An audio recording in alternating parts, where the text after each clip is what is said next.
Welcome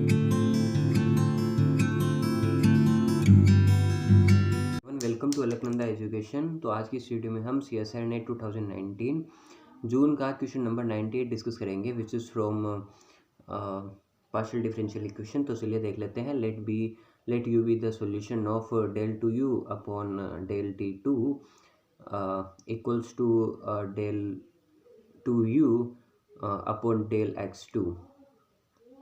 x2 belongs to r cross 0 to infinity.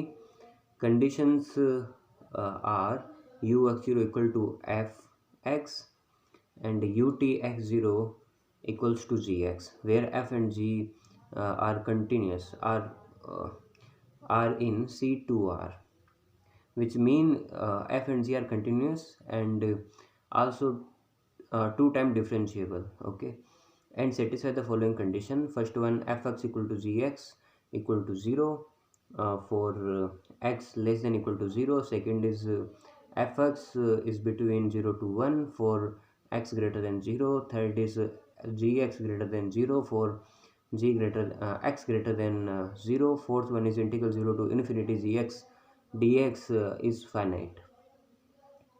तो चलिए देख लेते हैं सॉल्यूशन इसका। ऑप्शंस पे हम बाद में आएंगे। तो सबसे पहले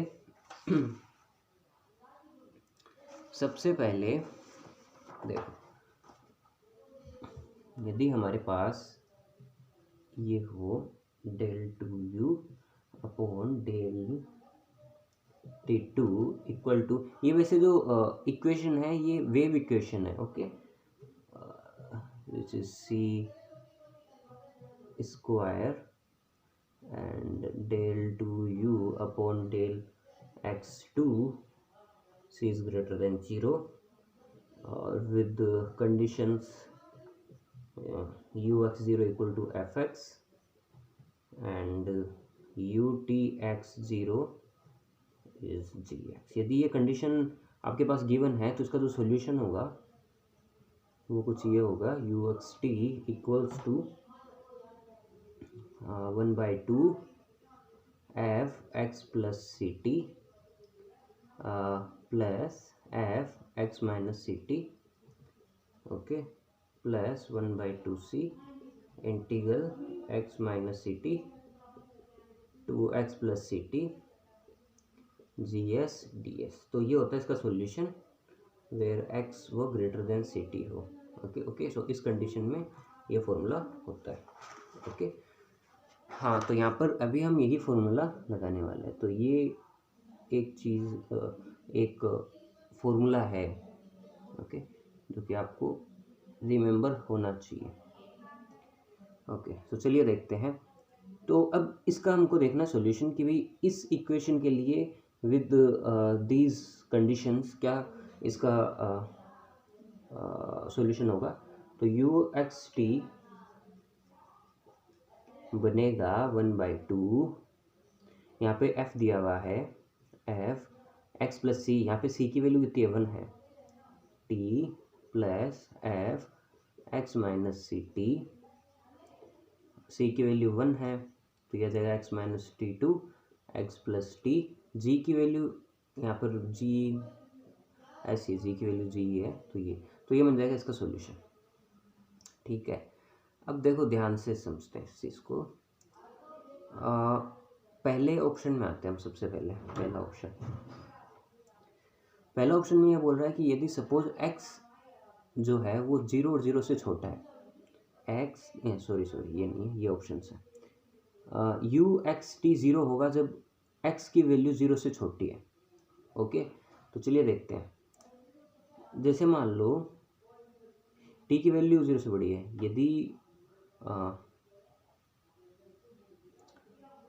ठीक है, तो x की वैल्यू क्या है आपके 0 और 0 से छोटी। ओके, इसका मतलब ये हो गया, आप जब हम जब uxt इसके अंदर लिखेंगे तो half of x plus t, ये छोटा हो, ये तो 0 से छोटा हो गया, बट एक ऐसा t हो सकता है जिसके लिए ये पूरी क्वांटिटी पॉजिटिव हो। ओके, ये भी पॉसिबल है कि ना हो पॉजिटिव, तो इसके बारे में हम कुछ नहीं कह सकते। तो इसके लिए मैं एफ एक्स प्लस टी लिख रहा हूँ। अब देखो ये नेगेटिव है और और ये भी नेगेटिव ही है, मतलब लाइक माइनस हो रहा है, तो ये कंप्लीटली क्वांटिटी जो अंदर वाली एक्स माइनस टी ये नेगेटिव हो गई। और नेगेटिव में जो एफ और जो जी होते हैं दोनों दोनों जीरो होते हैं, तो इसका मतलब इसकी वैल्यू कितनी होगी, ज़ीरो। ओके, प्लस अब देखो 1/2, ये जो पार्ट है नीचे वाला पार्ट, ये पहले से नेगेटिव है, ये नेगेटिव है, ठीक है। अब इस नेगेटिव में इसको मैं देखो कुछ टू पार्ट में इसको मैं ब्रेक कर रहा हूँ। तो जो पहला पार्ट है वो तो हो गया x minus t to like zero g s d s, और दूसरा वाला पार्ट हो गया 0 to x plus t, okay, g s d s. Okay, हम ऐसा लिख सकते हैं u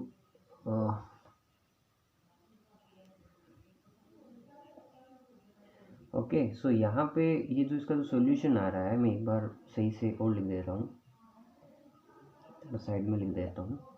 तो जो सॉल्यूशन आएगा इसका वो होगा u x t equal to 1/2 f x plus t plus 1/2 integral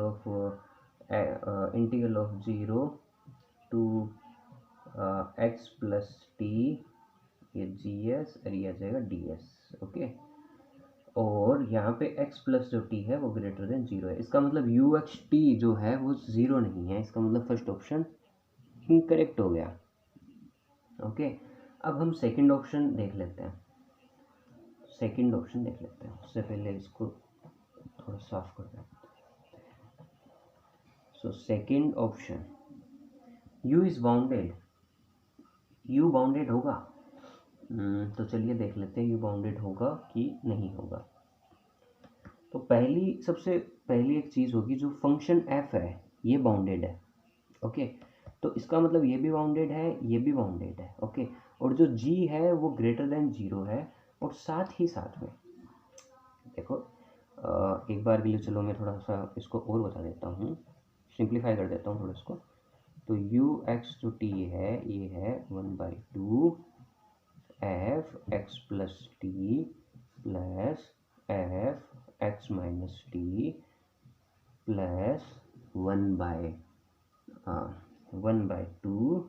इसको मैं ऐसे लिख सकता हूँ x minus t to 0 g s d s plus 1/2 0 to x plus t g s d s. Okay, इसकी वैल्यू हमको पता है ये 0 होगी। ओके, तो इसको मैं मिटा देता हूँ यहाँ से।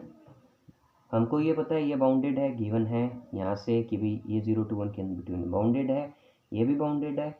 अब यहाँ पे देखो, यहाँ पे देखने वाली बात क्या है कि x प्लस जो t है वो क्या है, पॉजिटिव है। यदि ये पॉजिटिव है, ठीक है, ये पॉजिटिव आएगा, इसका मतलब यदि ये जो टर्म है ये यदि इनफाइनाइट तक भी चली जाती है, इसका मतलब या तो आप, चलिए थोड़ा सा मैं थोड़ा सा आपको और ऐसे बता देता हूँ, थोड़ा सा और हम सही कर लेते हैं।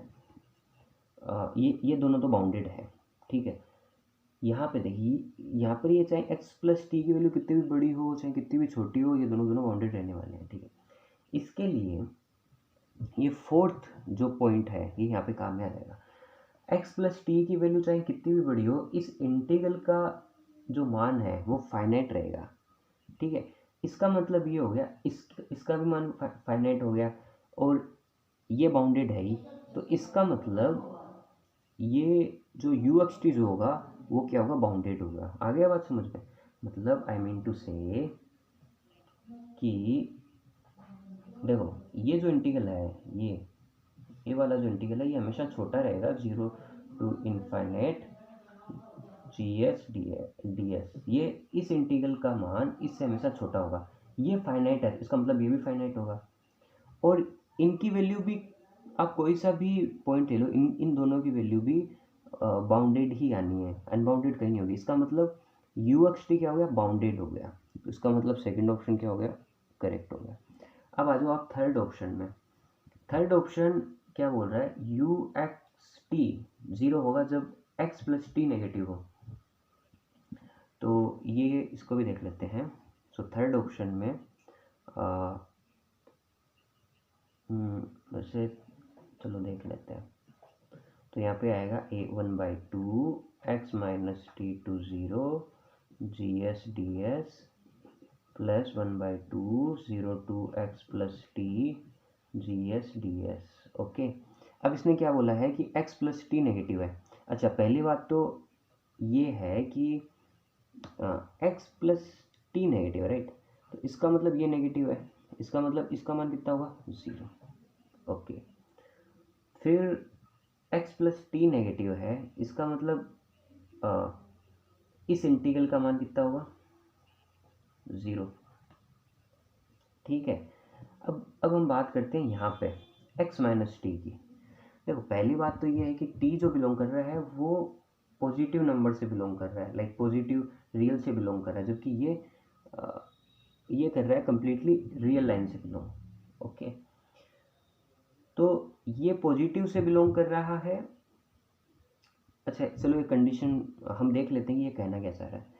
ये x प्लस टी नेगेटिव है। Okay, x plus T negative है, इसका मतलब ये हो गया, ये तो नेगेटिव, t तो नेगेटिव हो नहीं सकता, t तो पॉजिटिव रहेगा। ओके, इसका मतलब नेगेटिव क्या हो रहा है, ये हो रहा है।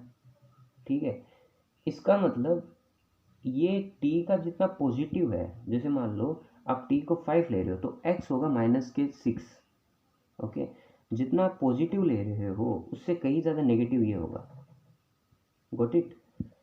हाँ, तो जितना आप टी पॉजिटिव ले रहे हो उससे कहीं ज़्यादा नेगेटिव आपका एक्स होगा। तो इस एक रीज़न से ये भी नेगेटिव हो गया, एक्स माइनस टी भी। तो इसका मतलब ये इसकी वैल्यू भी 0 हो गई, और सेम थिंग से इसकी वैल्यू भी 0 हो गई। इसका मतलब यू एक्स टी 0 हो गया। इसका मतलब थर्ड ऑप्शन करेक्ट हो गया। ओके, फोर्थ ऑप्शन क्या सही है या गलत तो देख लेते हैं। एक्स प्लस टी की जब वैल्यू 0 से बड़ी होगी तो क्या है, 0 होगा। फोर्थ ऑप्शन इनकरेक्ट है। कैसे, देखो,